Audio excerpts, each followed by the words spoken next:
तारीख 1 सितंबर 2017।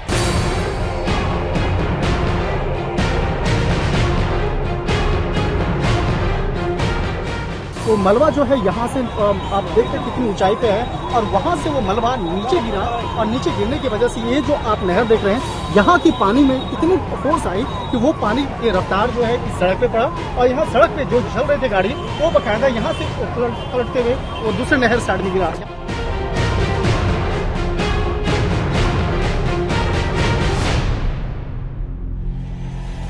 33 साल पहले दिल्ली और यूपी की सीमा पर गाजीपुर के रहने वाले लोगों ने ये नहीं सोचा होगा कि वो अपने पड़ोस में एक पहाड़ बनता देखेंगे। वैसे तो पहाड़ कुदरत बनाती है, पर ये पहाड़ कुदरत ने नहीं, इंसानों की पैदा की हुई गंदगी से बना है। गाजीपुर लैंडफिल या एक कूड़े का पहाड़ 1 सितंबर 2017 के दिन पहाड़ बनकर यहां के रहने वाले लोगों की जिंदगी पर टूटा। 2 ने जिंदगी गंवाई, कुछ घायल हुए। किसी ने इसकी कल्पना भी नहीं की थी। सब हैरान थे कि हुआ क्या।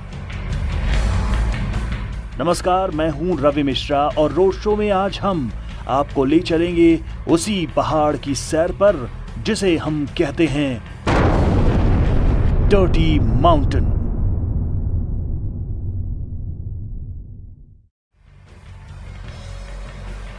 सितंबर की पहली तारीख थी, शुक्रवार का दिन था। सब सामान्य था, लेकिन एक घटना ने सबको हिलाकर रख दिया। क्या हुआ था उस दिन? शुक्रवार को गाजीपुर लैंडफिल से जो हादसा हुआ और जो मौतें हुई उसके बाद से ही ये सुर्खियों में तो है ही, लेकिन ऐसा नहीं है कि पहली बार है। हादसे के बाद हमारे सहयोगी शंकर पहुंचे थे मौके पर। शंकर हमारे साथ हैं। शंकर, हुआ क्या था? रवि, जिस वक्त में ये हादसा हुआ एक जोरदार सा धमाका हुआ और ये आप देख सकते हैं कितनी ऊंचाई पे ये कबाड़ का जो ढेर है जो पिछले काफ़ी सालों से चला आ रहा है, 84 से चला आ रहा है, 1984 से बकायदा। और वहाँ का जो ढेर है बकायदा यहाँ पे नीचे गिरता है सबसे पहले, और यहाँ पर एक नहर है, वो नहर से बकायदा वो पानी जो है इतनी तेज़ रफ्तार में आता है।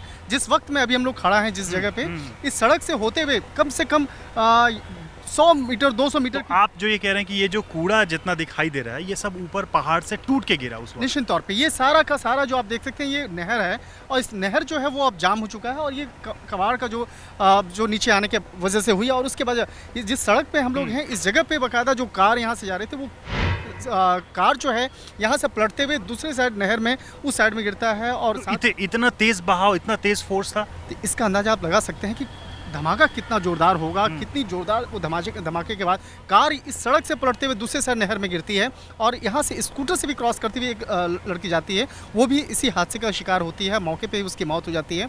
तो एक तरह से कह सकते हैं कि ये जो पूरा हादसा हुआ है एक बहुत बड़ी एक आंधी है, एक आहट है जिससे अगर समय से पहले नहीं रोका गया तो निश्चित तौर पे यहाँ के लोग इससे प्रभावित होंगे। इस पर फिर क्या रिएक्शन है? आपने बात की होगी पुलिस के लोगों से, अधिकारियों से, वो क्या कह रहे थे? वो क्या इसी दुर्घटना का इंतजार कर रहे थे?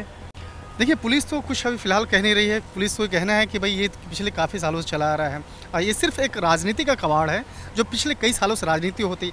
अगर राजनीति की बात करें तो यहाँ भ्रष्टाचार है, भ्रष्टाचार की बात करें तो किस तरह का यहाँ पे पेड़ लगाने की बात होती है, कागज़ पे पेड़ लगते हैं, यहाँ पे बातचीत होती है कि किस तरह से और इसे हरा भरा किया जाए, वो सिर्फ कागजों पे रहता है। और सबसे महत्वपूर्ण बात मैं रवि आपको बताना चाहता हूँ, ये जो पूरा इलाका है इस जगह पे अक्सर हम लोग रिपोर्टिंग में अक्सर हम लोग आते रहते हैं, काफ़ी महत्वपूर्ण जो जानकारी मिलती है, कई ऐसे लड़कियों की शादी जो है टूट जाती हैं सिर्फ इस कबाड़ के कूड़े की वजह से। मतलब थोड़ा और बताइएगा।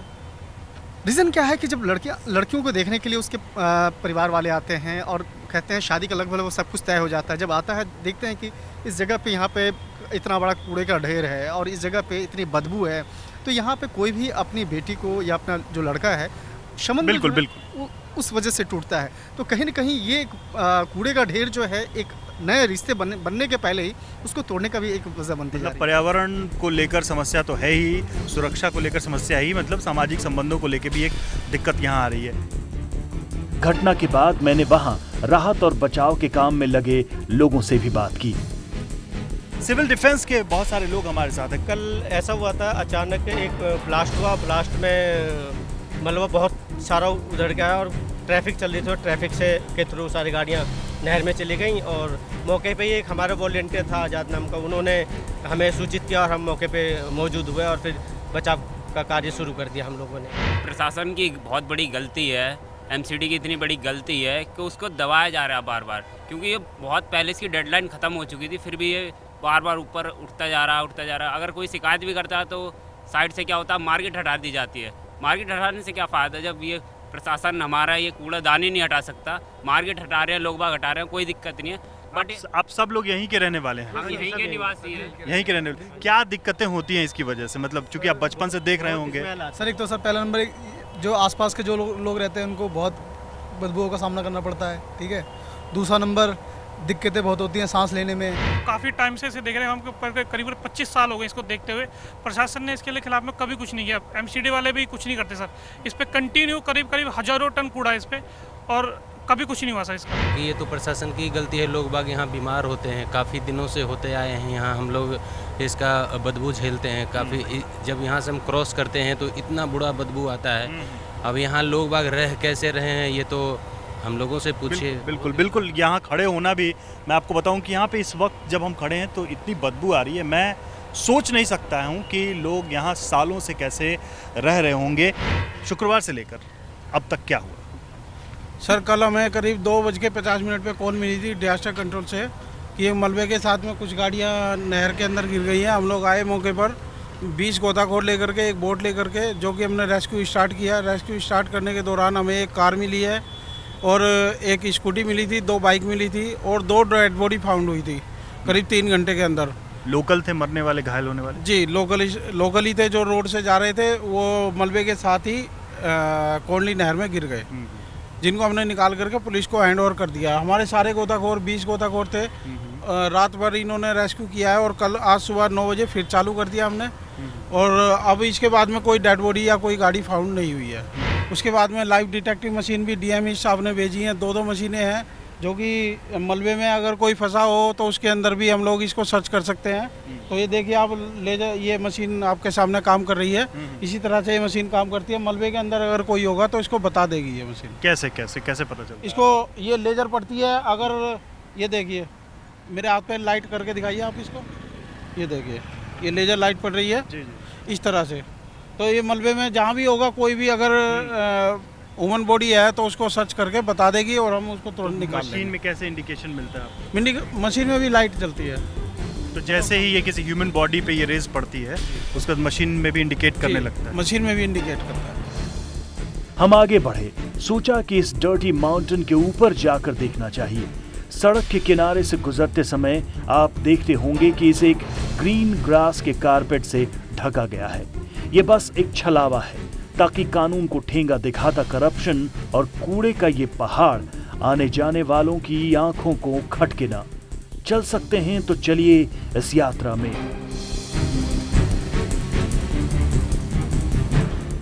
बदबू, सड़ांध, कूड़ा, बीमारी, चील, आवारा कुत्ते, जान हथेली पर रखकर काम करने वाले कर्मचारी और इस ढेर से पता नहीं कौन सी जिंदगी तलाश करने वाले कुछ लोग जो यहाँ कूड़ा बीनने हर रोज पहुंचते हैं, इन सब से भरी हुई है डर्टी माउंटेन की ये यात्रा। टाइल्स हैं और घास के लिए मिट्टी भी नहीं है। देखिए एक हिस्से में साफ सफाई दिखती रहे, साफ सुथरा दिखते रहे, इसलिए पत्थर के ये टाइल्स लगाए गए। ये कोई मिट्टी भी नहीं है, उसके नीचे जो है कूड़ा है। क्यों शंकर? सबसे बड़ी बात है कि इसके नीचे में ना कोई सीमेंट सही तरीके से किया गया है, ना सही तरीके से लगाया गया है। लेकिन यहाँ की जो बजट है, जो यहाँ के कागजात में जो बाकायदा दिखते हैं, वो साफ तौर पे से दिखते हैं कि यहाँ पे काफ़ी पैसे लगे हैं, काफ़ी इन्वेस्टमेंट हुआ है। ये उखड़ भी तो रहा है। हाँ, निश्चित तौर पे, क्योंकि ये पिछले इसके नीचे जो है एक तरह से कहते हैं थूक पॉलिश हुआ है। लेकिन यहाँ पर जिस तरफ से बात करें कि ये कचरे को ढकने के लिए बनाया गया, लेकिन अगर इसी कचरे को हटा करके इसको रिसाइकल अगर किया जाता तो मुझे लगता है कि एक सही चीज़ है। सही, चाहे वो उससे बिजली बन सकता है या कम से कम नहीं, कई वैज्ञानिक तरीके हो सकते थे, लेकिन फिलहाल इसको ढकने की कोशिश की गई, कवर अप करने की कोशिश की गई। कवर अप सिर्फ कूड़ा नहीं हो रहा है, बल्कि वो अनदेखी भी हो रही है जो 2 दशकों से की जा रही है। एकदम सीधी चढ़ाई है, बिल्कुल किसी पहाड़ की तरह। और हम देखिए सीधे चढ़ते चढ़ते पहले पड़ाव तक, यानी कि जो पहला प्लेन हिस्सा है। और यहाँ पे शंकर कुछ हरियाली दिख रही है, कुछ थोड़ी सी हरियाली यहाँ पे। सिंटेक्स पानी की टंकी भी यहाँ पे लगाई गई है। पानी पता नहीं अब इसमें कहाँ से आता होगा, क्योंकि इस कूड़े के नीचे का पानी तो नहीं पिया जा सकता। लेकिन आप देख सकते हैं, अगर मैं आपको दिखाना चाहूँ, कि पूरा ईस्टर्न दिल्ली का इलाका यहाँ से दिखाई दे रहा है। और सामने देखिए खुला कूड़ा है। ये कूड़े का हिस्सा शंकर नीचे से नहीं दिखता, जब आप थोड़ा ऊपर आते हैं तभी दिखता है। एक कह सकते हैं कि एक विकसित और एक अर्धविकसित जगह है, और एक जो सबसे ऊपर वाला हिस्सा जो देख रहे हैं वो विकसित अभी तक हुआ भी नहीं है, सोचा भी नहीं गया है, यानी कि उसको भी ढकने की भी कोशिश नहीं की गई है। तो ये जो गंदगी वाला जो स्थान है, इसको कुछ तो थोड़ा सा विकसित कर दिया गया है, ढक दिया गया है। लेकिन अब सवाल उठता है कि अगर इस मलबे के ढेर से अचानक कोई ब्लास्ट होता है और जिसकी वजह से एक बड़ा हादसा होता है, तो ये कब तक हम लोग सिर्फ इन्हीं मुद्दों पे लोग जो है बिल्कुल बिल्कुल, कब तक इस पे असली जो समस्या है वो ये कूड़े का पहाड़ है। थोड़ी बहुत जो हरियाली हमें यहाँ दिख रही थी वो अब समाप्त हो रही है। ठीक है, उसको जिस तरीके से भी ढकने की कोशिश की गई उसका कुछ नतीजा तो दिखाई दे रहा है कि चलो देखने में बुरा नहीं है, हालांकि इसके नीचे कूड़ा गंदगी है। और लेकिन यहाँ से जो अब आपको चोटी दिखाई दे रही है पहाड़ की, वहाँ सिर्फ कूड़ा है, वहाँ कुछ और नहीं। थोड़ा सा आगे बढ़ते हैं, नज़दीक जाने की कोशिश करते हैं, जहाँ तक जा सकते हैं वहाँ तक तो हम ज़रूर जाएंगे।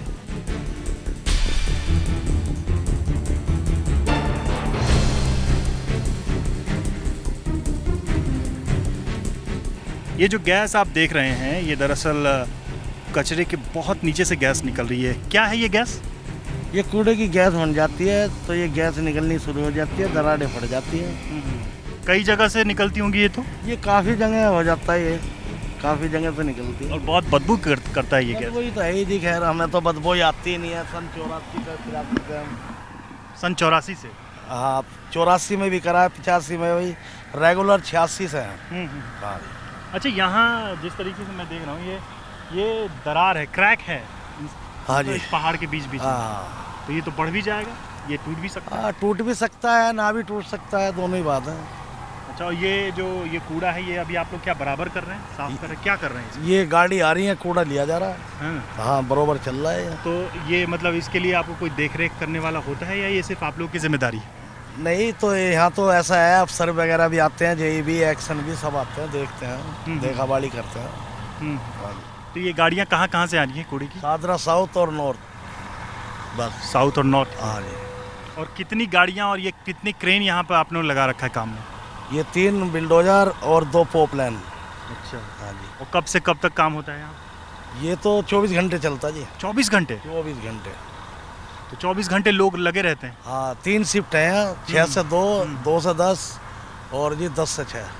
तो आप लोग बीमार नहीं पड़ते दिन रात इसी में? हाँ, बीमार भी होते हैं, बीमार भी हैं, ऐसी बात नहीं। बीमारी किस तरह की दिक्कत होती है, बीमारी होती है? सांस में भी दिक्कत हो जाती है, वैसे भी हो जाती है। अभी हमारा एक ड्राइवर मरा है, उसको 2.5 किलो मिट्टी निकली थी यहाँ से। 2.5 किलो? 2.5 किलो। डॉक्टर्स ने क्या कहा? हाँ जी, 2.5 किलो निकली थी मिट्टी, बाकी पुष्पांजलि में उसका हुआ था। तब तो बहुत सारे लोग बीमार होंगे, इनकी कोई जांच वांच, मेडिकल चेकअप कुछ होता है? कुछ नहीं मिलता जी, ना कैश कार्ड है, ना कोई जांच है, ना कुछ है। तो आपको कैसे इस काम में ऐसे ही लगाया गया बिना किसी उसके? नहीं, हम तो ऐसा है, भर्ती हुए थे अपने। तो आप लोगों ने कभी मांगने की कोशिश की कुछ हमारा भी हो? बहुत हड़तालें करते हैं लोग, कुछ नहीं हो पाता जी, सब वहाँ भर लेते हैं।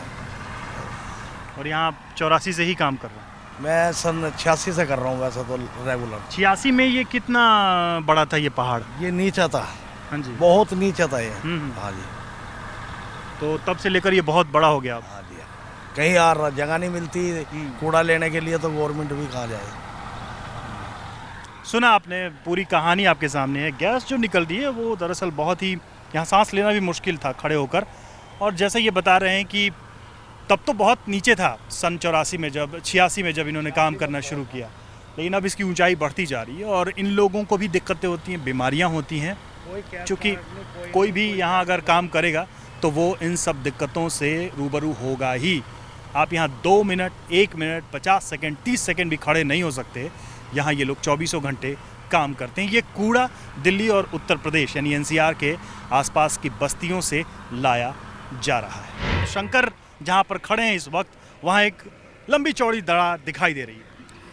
जी रवि, इस वक्त मैं ग्राउंड जीरो पे हैं, जिस जगह पे ये पूरा आप देख सकते हैं दरार, ऐसा ही दरार, ये एक विशेष तरह का गैस यहाँ से निकलता है और ये गैस के निकलने की वजह से यहाँ पे एक दरारें लंबी से हो जाती है और उसके बाद ये पूरा का पूरा मलबा यहाँ से नीचे गिरता है। और ये आप देख सकते हैं वो आखिरी छोर पे पहुँचे हुए हैं, जो इस मलबे का छोर है, जो मलबे का जो ढेर है पूरा, उसके आखिरी छोर पे खड़े हैं। और सबसे ऊंचाई से हम लोग आपको दिखाना चाहते हैं किस तरह से यहाँ से बाकायदा एक पूरा का पूरा हिस्सा यहाँ से नीचे धंसता है, उसके बाद नीचे का ये नहर में गिरता है, नहर के बाद ये पूरा हादसा होता है। तो ये किस तरह से शंकर, लेकिन जो चीज़ आप मुझे दिखा रहे हैं, ऐसा लग रहा है कि एक घटना हुई है और दूसरे का इंतजार चल रहा है। निश्चित तौर पे आप देख सकते हैं जिस जगह पे हम लोग खड़े हैं, ये पूरा ग्राउंड जीरो जो है, जिस जगह पे देख सकते हैं कि लंबी सी एक जो किस तरह से खाई जो है वो बनते जा रही है, और जिसकी वजह से ये खाई अगला हादसे की जो है एक गवाह बन सकती है और अगला एक जो हादसा है उसकी एक आहट कह सकते हैं रवि।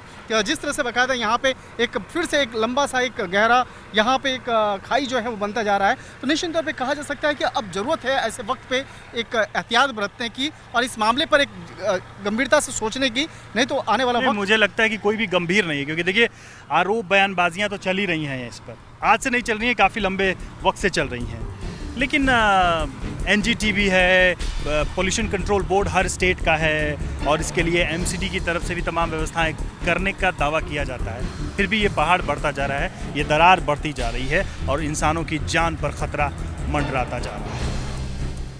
ऐसा नहीं है कि लोगों को इससे तकलीफ नहीं थी, लंबे समय से वो ये सारा खेल देख रहे थे, आज भी देख रहे हैं, बेबस और लाचार। ये मौत का पहाड़ हर दिन उन्हें एक मौत दे रहा है। लेकिन कानून क्या कहता है, जानकार क्या कहते हैं? गाजीपुर लैंडफिल की तस्वीरें देखने के बाद कानूनी पहलू क्या कहता है, कानून क्या कहता है, किस तरीके से उसको लेकर एनजीटी के गाइडलाइंस हैं या फिर पोल्यूशन कंट्रोल बोर्ड के क्या नियम हैं, इन तमाम बातों पर बातचीत करने के लिए हमारे साथ राहुल चौधरी हैं, जो कि पर्यावरण मामलों के कानूनी जानकार भी हैं। राहुल, मुसीबतों का पहाड़ है ये पर्यावरण के सामने, उसके कानून के सामने? जी, देखिए सबसे पहले हमारे पास जो सॉलिड वेस्ट को डील करने के लिए जो कानून आया 2000 में आया, 2016 में उसको फिर से लाया गया, लेकिन इस बीच में जो इस तरह के पहाड़ जो कूड़ों का बन रहा है आपके दिल्ली के चारों तरफ, ये किसी भी कानून को फॉलो करते हुए नहीं बन रहा। क्योंकि आप अगर गाजीपुर के ही एग्जाम्पल लें तो ये जो 15 मीटर पे जिनको सेल बंद करके उसको कवर कर देना चाहिए था और वहाँ पे ग्रीन बेल्ट लगाना डेवलप करना चाहिए था, उस पर यहाँ इन्होंने 40 मीटर से भी ऊपर का पहुँचा दिया। और ये आप जिसको एक कहते हैं डिजास्टर वेटिंग टू हैपन, ये वैसा ही था जो कि किसी भी दिन होना ही था। जो पॉल्यूशन कंट्रोल बोर्ड को इसमें सबसे पहला स्टेप लेना चाहिए था और इसको रोकने के लिए, क्योंकि उन्होंने सम्मति दी उसको यहाँ पे सेटअप करने के लिए। अगर उस समय नहीं भी दी, जिस समय बोर्ड बाद में आया, तो जब से भी उन्होंने सम्मति दी और जब वहाँ उन्होंने देखा होगा कि लीचट नीचे बह रहा है पास के कैनाल में या फिर उसका पहाड़ ऊंचा बढ़ता जा रहा है, वहाँ पे आग लगी हुई है, तो उनको कदम उठाना चाहिए था। दूसरा जो सिविक बॉडीज़ है, आप चाहे जिसके कॉरपोरेशन है, जो कॉरपोरेशन के अंदर वो गाजीपुर लैंडफिल आता है, उन्होंने किसी तरह का कोई स्टेप नहीं लिया। और इसमें बहुत तरह के माफियाओं का भी हाथ रहता है, जैसा मैं डायरेक्ट जानकारी में नहीं कह सकता हूँ, पर जैसा सुनने में आता है कि बहुत तरह जो आपका ट्रांसपोर्टेशन का जो कॉन्ट्रैक्ट दिया जाता है, उस कॉन्ट्रैक्ट को वो करना नहीं चाहते। और कानून में जहाँ पर सबसे इम्पॉर्टेंट बात आती है कि आप लैंडफिल से कूड़े का जो इशू है उसको कभी हैंडल नहीं कर सकते हैं। आपको इसके लिए जैसा नए कानून में बताया गया है सेग्रीगेशन एट सोर्स, उसको आपको अडॉप्ट करना पड़ेगा। उसके लिए पूरी प्रक्रिया दी हुई है कि आप पहले परमिशन लेंगे, आप नीचे उसका बेस कैसा बनाएंगे और कि आप उसको जब परमिशन है तो उसका लोकेशन क्या होगा। आप उसको कैनाल के पास नहीं कर सकते हैं, वाटर बॉडीज़ के पास नहीं कर सकते हैं, उसको आप ह्यूमन हैबिटेशन के पास नहीं डेवलप कर सकते हैं। और इसके अलावा जिस तरह से वहाँ से अगर पॉल्यूटेंट है जो वहाँ से लीचट निकलती है, उसको आपको कंट्रोल करना है, उसको ट्रीट करना है। पर इस केस तो ऐसा कुछ भी नहीं हो रहा है यहाँ, तो यहाँ पे ऐसा कुछ भी नहीं है। और कानून में ये भी दिया हुआ है कि ये सब चीज़ है, लेकिन इसके साथ साथ उनको सेग्रीगेशन करना है वेस्ट का, और सेग्रीगेशन को सेग्रीगेट करके वेस्ट को मैनेज करना है, यानी कि सारा का सारा वेस्ट जो है आप लैंडफिल में जाके फेंकें। तो ये क्या ह्यूमन राइट्स का भी उल्लंघन है? एक आम नागरिक को जो जीने का अधिकार है उसका ये सीधे सीधे हनन है? देखिए, ये ह्यूमन राइट्स का उल्लंघन है। आपका राइट टू क्लीन एयर जो आपका एक कॉन्स्टिट्यूशनल राइट है, जिसको सुप्रीम कोर्ट ने कहा है कि हर आदमी को स्वच्छ हवा और पानी का अधिकार है, उसका भी पूरी तरह से उल्लंघन है। क्योंकि आप जो लोग कूड़ा यहाँ दिल्ली में जनरेट कर रहे हैं या जो अधिकारी हैं, उनको आप जाके बोले वहाँ 5 मिनट अगर खड़े रह के दिखा दें उस गैस भरे वातावरण में, या वहाँ के पास का वो पानी ग्राउंड वाटर निकाल के अगर उनकी हिम्मत है तो जाके पी के दिखा दें, वो नहीं कर सकते हैं। तो इस तरह से जो वहाँ हैंडल कर रहे हैं, आप देखेंगे उनके पास किसी तरह का प्रोटेक्टिव गियर कुछ नहीं है, वो खाली हाथ, मतलब जिसको नंगे हाथ कहते हैं, उससे वो सारा कलेक्ट कर रहे हैं, या उनके पास कोई प्रोटेक्टिव गियर या तो मास्क नहीं है कि जो उस गैस से उनको सुरक्षित रख सके। तो ये पूरी तरह नहीं उनका मेडिकल चेकअप होता है। मेडिकल चेकअप तो आप मतलब वो स्वप्न देख रहे हैं कि मेडिकल चेकअप उनका रेगुलर होगा, पर जो बेसिक एम्यूनिटीज़ होगी जो कि वहाँ पर जो जा रहे हैं वो प्रोटेक्टेड रहें, उसके लिए किसी तरह का कोई प्रावधान नहीं है। जो रैक पिकर्स वहाँ पे पहुँच रहे हैं, आप अगर रैक पिकर्स के राइट को, अभी एक्ट में उनके बारे में भी कहा गया है कि रैक पिकर के राइट्स को किस तरह से हैंडल करना है, आप जो कानून में प्रावधान है उसके तहत करें।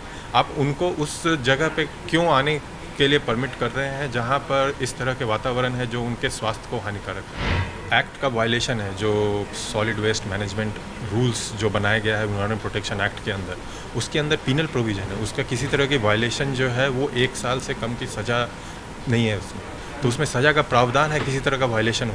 पर आज तक आप रिकॉर्ड उठा के देख लें कि कोई भी इन्वायरमेंटल केस तो ऐसा लग रहा है कि अगर 1 साल की सज़ा है तो मुझे लगता है कि MCD, DDA या फिर दिल्ली सरकार या फिर पोल्यूशन कंट्रोल, बहुत सारे लोगों को जेल में होना चाहिए। जेल में पहले ही होना चाहिए था, पर आप रिकॉर्ड उठा के देख लें कि एक भी केस इन्होंने फाइल किया है आज तक। इस तरह के पहाड़ों में कोई लीगल विकल्प, कोई रास्ता, कोई इंस्ट्रक्शन का कोर्ट की तरफ से या अथॉरिटीज़ की तरफ से भविष्य में जा सकता है, और ये क्या हट सकता है? उम्मीद दिखाई दे रही है कुछ? यहाँ पर बस यही इन्होंने विकल्प यही दिखाया कि आपको दूसरी लैंडफिल साइट दे देंगे, आप वहाँ पे लैंडफिल कर लो, पर शायद ये विकल्प फिर वही होगा। ये 45 है, वो भी 45 पहुँच के ये विकल्प नहीं है, दरअसल अगर देसी लैंग्वेज में कहें जुगाड़ है, सिर्फ ये किसी तरीके का जुगाड़ है। बहुत बहुत शुक्रिया आपका हमसे बातचीत करने के लिए। तो एक चीज़ तो साफ हो गई कि कानूनी जो भी पैरामीटर्स हैं उसका उल्लंघन करते हुए ऐसे पहाड़ बनाए जा रहे हैं। अब जो ज़िंदगी के लिए भी ख़तरा है, पर्यावरण के लिए भी ख़तरा, और शायद ये जो दिल्ली और NCR उत्तर प्रदेश का जो इलाका है उसके लिए आने वाले समय में और भी बड़े ख़तरे के तौर पर उभरते जा रहे हैं।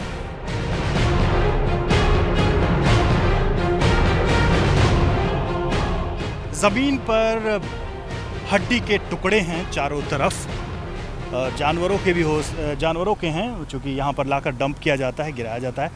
कूड़े का ढेर दर्शनीय बिल्कुल नहीं है, देखने लायक ऐसा कुछ भी नहीं है जो आप इस वक्त अपने टीवी स्क्रीन पर देख रहे हैं।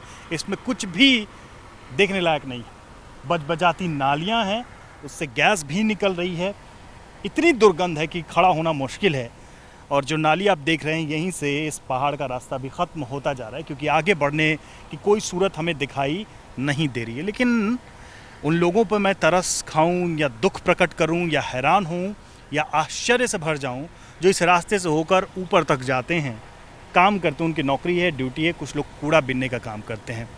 कूड़े के ढेर में कूड़े से ज़िंदगी बिताने वाले लोगों के बारे में अब क्या कहा जाए। ये कूड़ा दिल्ली की देन है, ये कूड़ा सीमाई उत्तर प्रदेश की देन है, ये कूड़ा MCD की देन है, ये कूड़ा दिल्ली सरकार की देन है। लेकिन ये कूड़ा लोगों की सांसों में, लोगों के जिस्म में, और यहाँ तक कि लोगों के जहन में भी भरता जा रहा है। अगर ऐसा नहीं होता तो न ये आज कूड़े का पहाड़ होता, ना ऐसी दुर्घटनाएं होती, ना हम यहाँ होते, और ना ही ये तस्वीरें आपके सामने।